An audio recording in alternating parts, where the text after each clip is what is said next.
ನಮಸ್ತೆ ಎಜಿ ನ್ಯೂಸ್ಗೆ ಸ್ವಾಗತ. ಜಿಲ್ಲಾಡಳಿತ ಭವನದ ಮುಂದೆ ಅಶ್ವರೂಢ ಶ್ರೀ ಬಸವೇಶ್ವರ ಪ್ರತಿಮೆಯನ್ನ ಮುಖ್ಯಮಂತ್ರಿ ಸಿದ್ದರಾಮಯ್ಯ ಅವರು ಸುತ್ತೂರು ಶ್ರೀ ದೇಶಿಕೇಂದ್ರ ಮಹಾಸ್ವಾಮೀಜಿಯ ಸಮ್ಮುಖದಲ್ಲಿ ಲೋಕಾರ್ಪಣೆ ಮಾಡಿದರು. ಚಾಮರಾಜನಗರದ ಜಿಲ್ಲಾಡಳಿತ ಭವನದ ಪಶ್ಚಿಮ ದಿಕ್ಕಿನಲ್ಲಿ ಪೂರ್ವಾಭಿಮುಖವಾಗಿ ಅಶ್ವರೂಢ ಶ್ರೀ ಬಸವೇಶ್ವರ ಪ್ರತಿಮೆಯನ್ನ ಮುಖ್ಯಮಂತ್ರಿ ಸಿದ್ದರಾಮಯ್ಯ ಲೋಕಾರ್ಪಣೆ ಮಾಡಿದರು.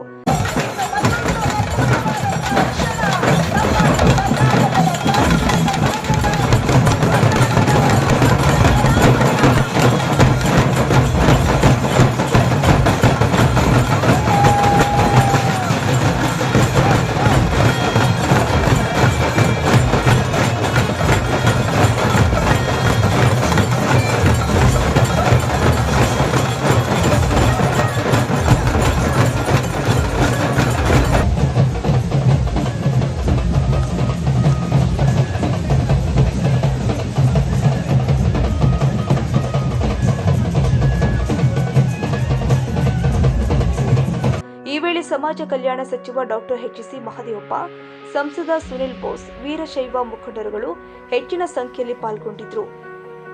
ಕನ್ನಡಿಗರ ಮೆಚ್ಚಿನ ನಿಮ್ಮ ಎಜೆ 24/7 ನ್ಯೂಸ್ ಕನ್ನಡ ವಾಹಿನಿ ಇದೀಗ ಟಿವಿಯಲ್ಲಿ ಲಭ್ಯ. ಈ ವೇಳೆ ನೋಟಿಸ್ ಕೊಟ್ಟಿದ್ರೆ ವಾಪಸ್ ತಗೋತೀವಿ. ಇವತ್ತು ವಕ್ಫ್ ಪ್ರಾಪರ್ಟಿ ಅಂತೇಳಿ ಬರ್ತದೆ ಅಂತ ಹೇಳಿದ್ರೆ ರೈತರು ಬೀದಿಗೆ ಬಂದ್ರೆ ಏನ್ ಮಾಡ್ಬೇಕಾಗತ್ತೆ? ಯಾರು ವೋಟ್ ಹಾಕಿಲ್ಲ ಅಂದ್ರೆ ಗ್ಯಾರಂಟಿನೆಲ್ಲ ಸ್ಟಾಪ್ ಮಾಡ್ಬಿಡ್ತೀವಿ.